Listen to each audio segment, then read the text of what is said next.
सारे काम छोड़ दो, सबसे पहले वोट दो। जब ऐसी बात होती है तो हर हमारे देश की लगभग आधी आबादी कहती है किसे वोट दें, क्यों वोट दें। जो सामने खड़े हैं इनमें कोई भला आदमी नहीं है, सब एक थैली के चट्टे बट्टे हैं, एक नागनाथ तो एक सांपनाथ। इसलिए अपन ने तो तय कर रखा है कि वोट नहीं देना है, और ये कहते हुए आराम से घर पे बैठ जाते हैं। आज ऐसे ही लोगों से बात करने के लिए आया हूँ और मुझे भेजा है नोटा ने। नमस्कार, मैं विष्णु बैरागी, आप देख रहे हैं मेरा चैनल बैरागी की बातें। कृपया मेरा चैनल सब्सक्राइब करें, इस वीडियो को लाइक करें, साझा करें, इस पे कमेंट अवश्य करें और घंटी का बटन दबा दीजिए ताकि आपको मेरा अगला वीडियो अपलोड होते ही खबर मिल जाए। मित्रों, हम सब लोग वोट नहीं देने वाले जो हैं वो घर में बैठ जाते हैं, भूल जाते हैं कि मतदान हमारा अधिकार ही नहीं, जिम्मेदारी भी है। और जिम्मेदारी नहीं निभाने की घोषणा ऐसे शान से ताल ठोक के करना मुझे ठीक नहीं लगता है। आपको शायद पता हो कि नहीं, और पता हो तो शायद इस बात को जानना नहीं चाहते हैं कि भ्रष्टाचार का सबसे बड़ा कारण हमारे देश में यह महंगा चुनाव है। चुनाव में कितना खर्च होता है आंकड़े आप देख लीजिएगा।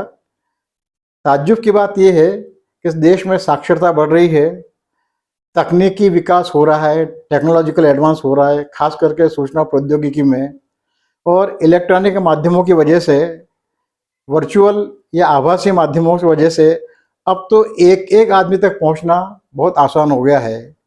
ऐसे में होना तो ये चाहिए था कि चुनावी खर्च की सीमा कम होनी चाहिए थी, लेकिन दुर्भाग्य है कि चुनावी खर्च की सीमा 2-4 चुनाव के बाद में हर बार बढ़ जाती है।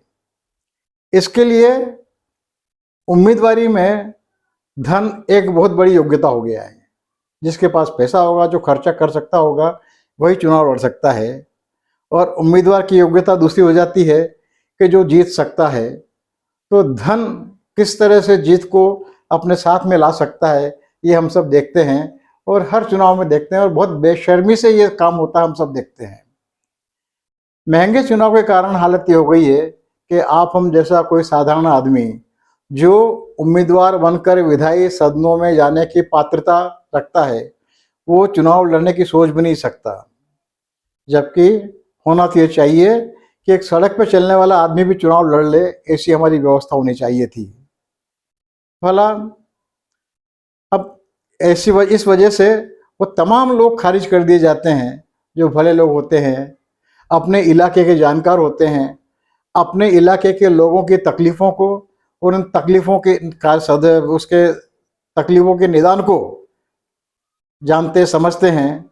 विद्वान लोग, अपने विषयों के विशेषज्ञ लोग विधायी सदनों में जाने से इसीलिए नहीं जा पाते हैं, और हम देखते हैं कि वहाँ पर वो लोग बैठे हुए हैं जिन्हें वहाँ नहीं होना चाहिए, और जिन्हें वहाँ होना चाहिए वो कसमसाते हुए अपने अपने घरों में बैठे रहते हैं।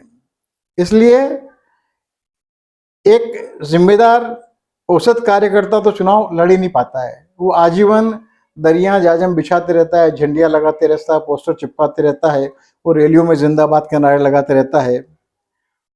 इसलिए जो लोग ऐसे में हम लोग, अधिकांश लोग या तो प्रजा बन के रह गए हैं या वोट बन के रह गए हैं, और जो ये दोनों बनने से इनकार करते हैं वो अपने आप को कमरों में बंद कर लेते हैं। याद रखिए, चुनाव सुधारों के लागू नहीं होने के लिए ऐसे निष्क्रिय सज्जन भी बराबर के जिम्मेदार हैं। हमने जो चुनाव मतदान करने से इनकार करते हैं, नफरत की नज़र से देखते हैं, मतदान केंद्रों पर जाने में अपनी हेठी समझते हैं, घबराते हैं, उन्हें जानना चाहिए कि हमने संसदीय प्रणाली अपनाई है शासन की, जो चुनाव के जरिए ही संचालित की जाती है, और जो इसमें भागीदार नहीं होता है वह मुझे कहीं ना कहीं अपराधी जैसा लगता है। इसलिए वो तमाम लोग जो मतदान को नफरत की नज़र से देखते हैं, उम्मीदवारों की वजह से, मनपसंद या योग्य उम्मीदवार नहीं होने की वजह से, वो मतदान से अपने आप को दूर कर लेते हैं, उनसे मेरा आग्रह है कि घरों से बाहर आइए। नोटा आपके सामने, आपके हाथ में एक बहुत बड़ा मजबूत हथियार बन के सामने आया है। ये पार्टियों की मनमानी को खारिज करने के लिए, बाहरी उम्मीदवारों को खारिज करने के लिए, आपराधिक रिकॉर्ड वाले धन बाहुबली उम्मीदवारों को खारिज करने के लिए नोटा आपकी बहुत मदद कर सकता है। आपकी सारी मनोकामनाएं पूरी करने में बहुत बड़ा सहायक हो सकता है।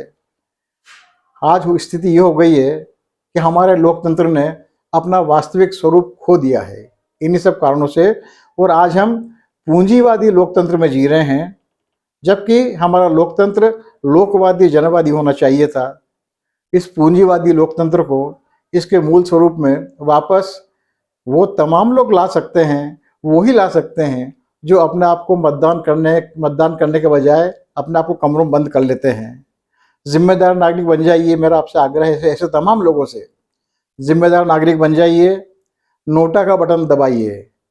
अभी आपकी अनुपस्थिति इन सब लोगों को साहस देती है, समर्थन देती है, उन्हें ताकत देती है, क्योंकि उन्हें पता है कि आप बोलेंगे कुछ नहीं, करेंगे कुछ नहीं, अपने घर में जाके बैठ जाएंगे।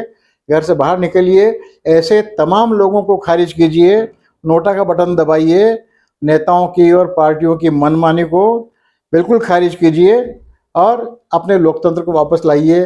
नोटा कह रहा है, मैं दोनों हाथ पसार के आपका स्वागत करने के लिए, आपका आलिंगन करने के लिए बैठा हुआ हूँ। आप आइए और मेरी मेज़बानी कबूल कीजिए, मेरा उपयोग कीजिए और इस देश को सच्चे लोकतंत्र की वापसी में, इस देश में सच्चा लोकतंत्र वापस लाइए।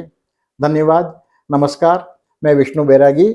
मेरा चैनल ज़रूर सब्सक्राइब कर लीजिएगा।